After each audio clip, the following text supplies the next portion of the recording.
When there is no enemy outside can do you no harm. অর্থাৎ যত প্রতিকূলতা বৈরিতায় আসুক না কেন, যদি তুমি ঠিক থাকো তাহলে জিতবে, অবশ্যই জিতবে। আসসালামু আলাইকুম, আপনারা সবাই কেমন আছেন? আশা করি ভালো আছেন। আজকে আপনাদের সাথে আলোচনা করব ইংরেজি গ্রামার কিভাবে সবার থেকে আলাদাভাবে এগিয়ে থাকতে হলে কোন কৌশলটি অবলম্বন করবেন। বিসিএস সহ প্রাইমারি, নিবন্ধন 11 থেকে 16তম গ্রেডের সকল চাকরির পরীক্ষায় ইংরেজি গ্রামার থেকে অনেক বেশি প্রশ্ন আসে। তাই ইংরেজি গ্রামার এমনভাবে প্রস্তুতি নিতে হবে যেন সবার থেকে বেশি মার্ক পাওয়া যায়। ইংরেজি গ্রামার প্রথমে বেসিক ভালো করে পড়তে হবে। বেসিক ভালো করে একবার শেষ করতে পারলে আপনি যে কোনো বই থেকে টপিকগুলো সহজেই বুঝতে পারবেন আর আয়ত্তে চলে আসবে। আর যদি আপনার বেসিকেই ঘাটতি থাকে তাহলে ইংরেজি গ্রামারে ভালো করা কোনোভাবেই সম্ভব নয়। ইংরেজি গ্রামারে ভালো করতে হলে প্রথমেই আপনাকে বেসিক ক্লিয়ার করতে হবে। প্রথমবার কোনো শর্টকাট পড়বেন না, যে কোনো বই থেকে ও ইউটিউবে অনেক টিউটোরিয়াল পাওয়া যায় ফ্রিতে, ওইগুলো দেখে দেখে টপিক আকারে নিজের মতো করে নোট করে নেবেন। নোট করা শেষ হয়ে গেলে তখন আপনি বিগত সালের প্রশ্ন ব্যাংক ব্যাখ্যা সহ সমাধান করবেন। শুধু প্রশ্ন আর অ্যান্সার মুখস্থ পড়ার মতো পড়লে হবে না, ব্যাখ্যা সহ সমাধান করতে হবে।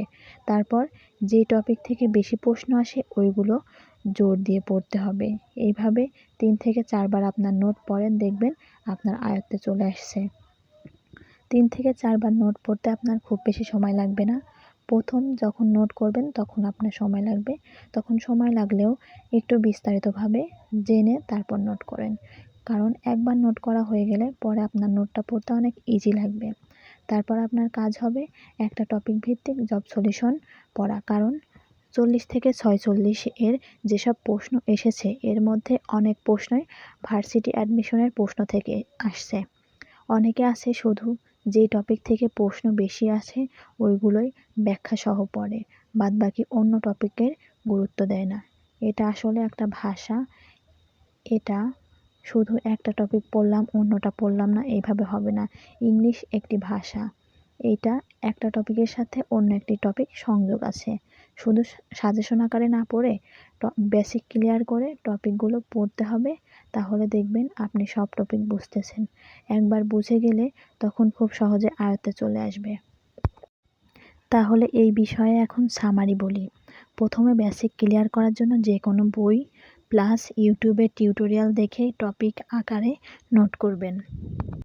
একদমই যদি বেসিকে ঘাটতি থাকে তাহলে নিট বইটি পড়তে পারেন, এটা অনেক ভালো একটি বই।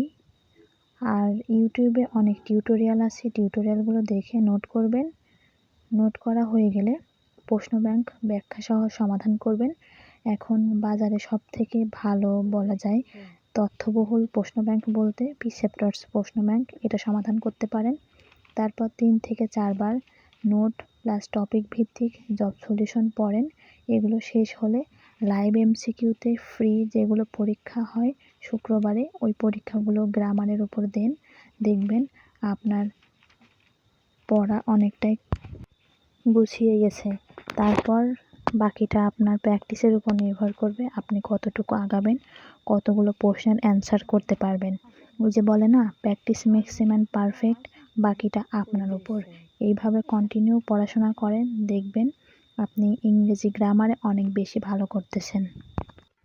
আর গ্রামারের জন্য কম্পিটিটিভ এক্সাম বইটি পড়তে পারেন, এটা এখন অনেক ভালো একটি বই। আর প্রশ্ন ব্যাংক সমাধানের জন্য বিগত সালের প্রিসেপ্টরস বিসিএস প্রশ্ন ব্যাংক এই বইটি পড়তে পারেন।